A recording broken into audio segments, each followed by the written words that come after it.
زیادہ بہتر ہے۔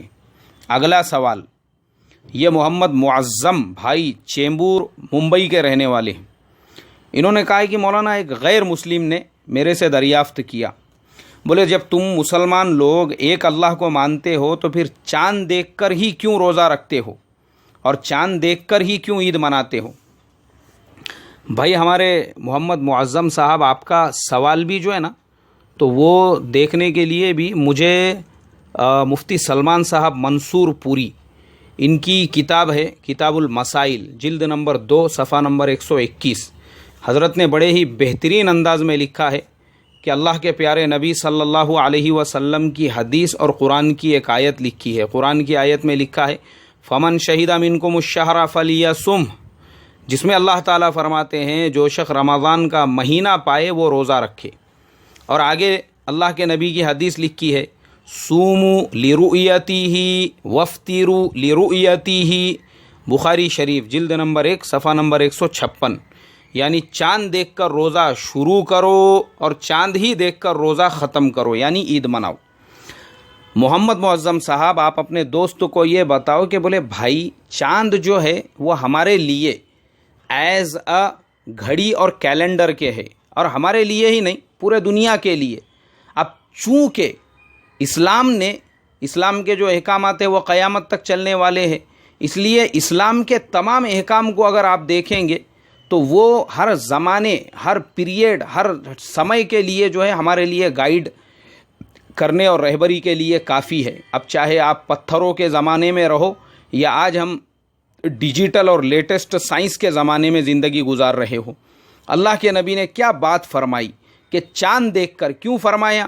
اس لیے کہ چاند ایک ایسی چیز ہے، آپ آج کے سافٹ ویئر کے زمانے میں بھی چاند دیکھ کر ہی طے کرتے ہو کہ بھائی تاریخ کون سی رہے گی، پہلی رہے گی یا آج 30 تاریخ رہے گی۔ اسی طریقے سے پہلے زمانے میں بھی لوگ چاند دیکھتے تھے، اور چاند ایک ایسی عمومی چیز ہے کہ کوئی غریب سے غریب آدمی بھی ہے اس کو کیلنڈر اور گھڑی خریدنے کی ضرورت نہیں۔ تو آپ اسی غیر مسلم بھائی کو یہ بھی بتاؤ کہ بولنا بھائی تمہارے بھی جو ہندو مہینے ہیں جیسے آشاڑھ ہے، سراون ہے، یہ تمام مہینے بھی جو چلتے ہیں وہ چاند کے اوپر ہی، ان کے یہاں پر بھی بعض اوقات دیوالی ایک دن آگے ایک دن پیچھے ہوتی ہے چاند کی وجہ سے۔ کیوں؟ بولے آج اماوس نہیں ہے، اماوس کل رہے گی۔ تو اس طریقے سے چاند جو ہے وہ ہمارے لیے قابل عظمت نہیں ہے، بلکہ وہ قابل رہنمائی ہے کہ بھائی اس کے ذریعے سے ہم یہ رہنمائی حاصل کرتے ہیں کہ کل کی جو تاریخ ہے وہ ایک ہے یا نہیں ہے۔ بس یہ اس کا ریزن ہے، آپ بتائیں اس کو، انشاءاللہ اس کو سمجھ میں آ جائیں گا۔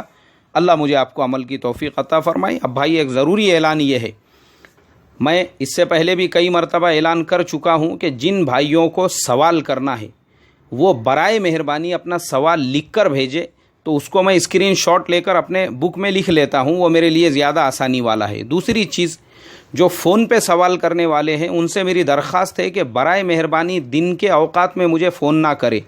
اچھے سمجھدار لوگ بیچارے جو کہیں علاقوں کے ذمہ دار ہیں، اور بہت سے تو بڑے بڑے ڈگری ہولڈر ہیں، 1000 مرتبہ بتانے کے بعد میں بھی وہ لوگ کبھی 12 بجے کبھی ظہر بعد فون کر رہے ہیں۔ اور میں بتا چکا ہوں کہ میں ایک ایسے کمپنی میں جاب کرتا ہوں جو انڈیا کی پہلے نمبر کی سافٹ ویئر کمپنی ہے اور ورلڈ کی ٹاپ 10 کمپنیز میں سے آتی ہے۔ ہمارے کمپنی میں پہلے تو موبائل الاؤ نہیں ہے، لیکن چونکہ ہم لوگ سینئر لوگ ہیں، سینئرٹی کے حساب سے ہم کو اجازت ہے، تو بھی ہم کو اس کو سائلنٹ رکھنا پڑتا ہے۔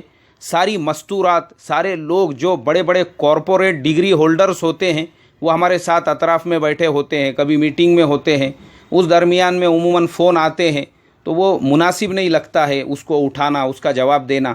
اور ہم نے آپ کے لیے سہولت دی ہے نا بھائی، عشاء کے بعد آپ فون کرو، بنداس سوال کرو، آپ کو جو پوچھنا ہے پوچھو، فل پرمیشن ہے ہماری طرف سے۔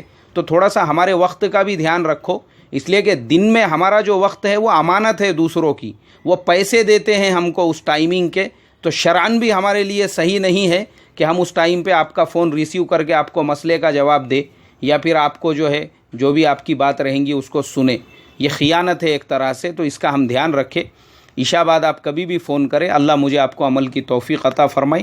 السلام علیکم ورحمۃ اللہ وبرکاتہ۔